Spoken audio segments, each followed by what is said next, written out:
Welcome back, everybody, to Pro League here. The Bronze Challenger match, day number 1 of KT versus the Jin Air Green Wings. Jin Air Green Wings came in very prepared tonight.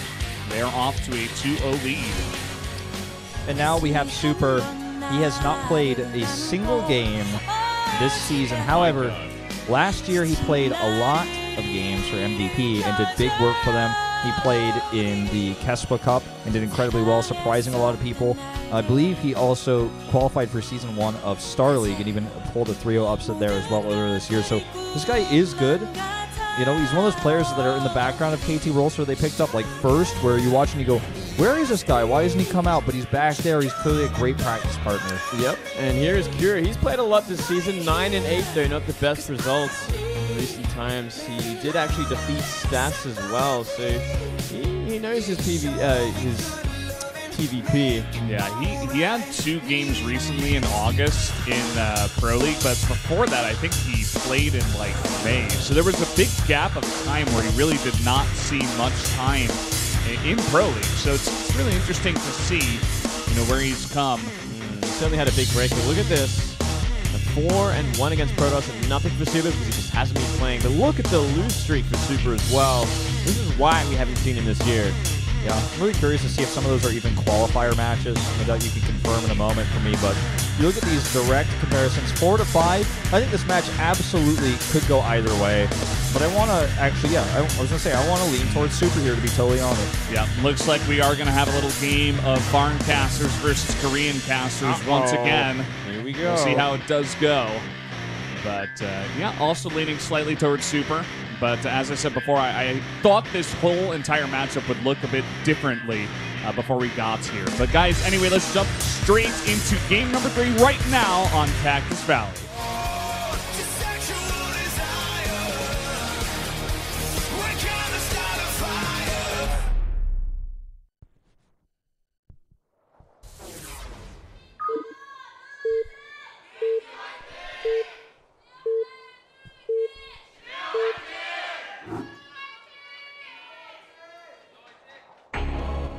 Down here in the bottom right, in the red from KT Rolster, a Protoss player, it is Super.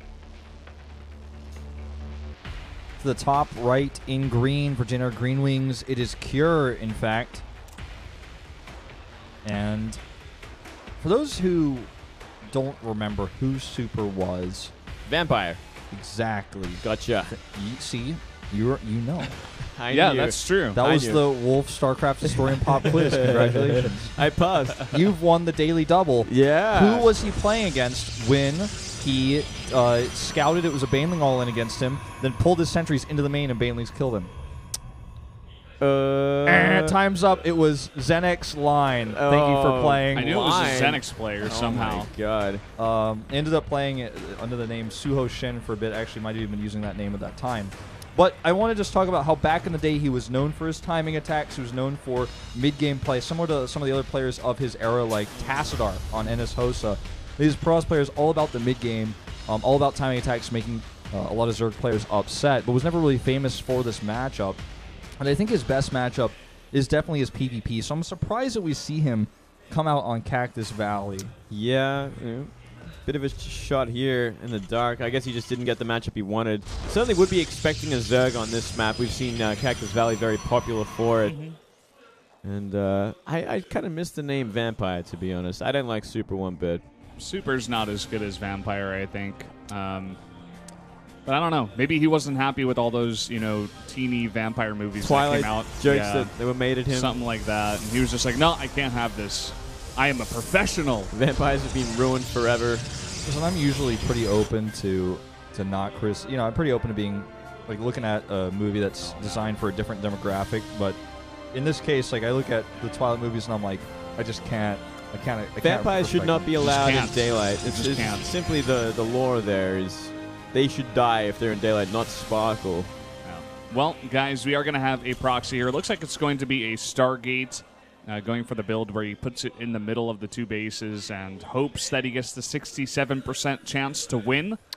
I like those odds. It sounds like you've been playing poker, Valdez. No. Well, there we go. Stargate on the way. Will he have an answer? This is actually going to be a really strange this sort of encounter of builders is what we remember of like Gas First Banshee versus Gas First Banshee in TVT, where it's all about can you figure out what's going on, and then when you're under attack, can you micro while also microing your attack? This is going to be a fast drop, or at least a Hellion run-by attempt where there's no setup of a wall. He's going to see this. Oh, wow. Look at that bunker on the top of the ramp as well. Extreme paranoia. Warranted, no doubt, versus a player like Super who hasn't shown many games. Yeah, it's most likely going to be a cheesy sort of Protoss with a sniper build. I do like this, though. Widowmine on the way. If he puts it in a sort of an anti-Oracle position, it should be good to defend this. I think he's going to be 100% ready. Just seeing with the SCV, double cast, 3 probes on each, he should know pretty clearly that some kind of hidden tech is coming out on the map. This is a very big map. Oh, the Jukes. Not going to matter one bit, but the Stalker might have revenge. Yeah. This is why that bunker is very important. He's going to kill the Marine and get that revenge, as you mentioned. The Stalker could actually run by. Not quick on his feet there for that one, but it's going to be the satellite disc position. When this has killed many an Oracle before. Let's see what happens. He should not make this mistake considering this is his entire build, and he's going to do a Void Ray all in to follow this up. Wow, okay. Like, we're bringing it back. Why not? I love it. These, it's cool to see these players we just don't normally see, and this is why we don't normally see them, because they're cheesy. So damn cheesy. They come in with, very interesting, different builds. That's right. Completely. I love it, actually. It brings me right back to Wings for Liberty in the early days. Let's see if you can get anything done there. This is still a very strong follow-up push. The biggest problem, of course, is going to be detection. He needs to keep his Oracle alive. SCV does not see a nice block there by the probe. But more importantly, he saw in the Nexus. If I were him, I'd definitely be expecting a follow-up all-in.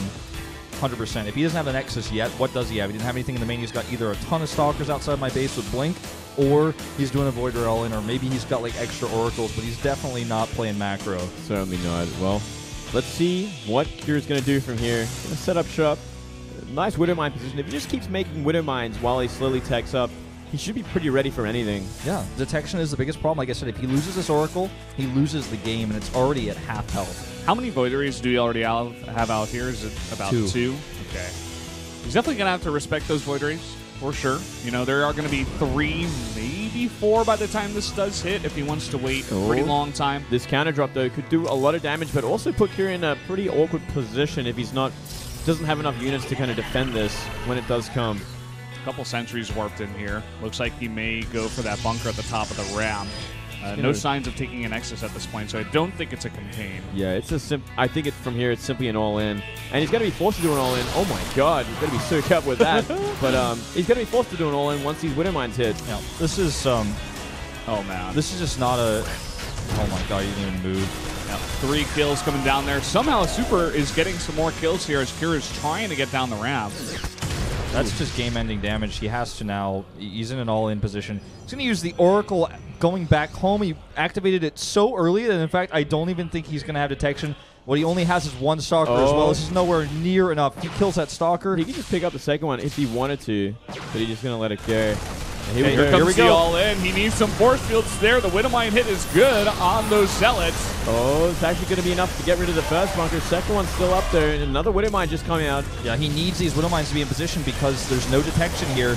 Oh, there's the Viking. The Viking flying in, and it is going to go down pretty fast here. Still won't matter too much, though. Nearly everything gone. Yeah, it's just he now has to position himself behind the mineral line. That's his best bet here, and try to target those Widowmines down when they reposition.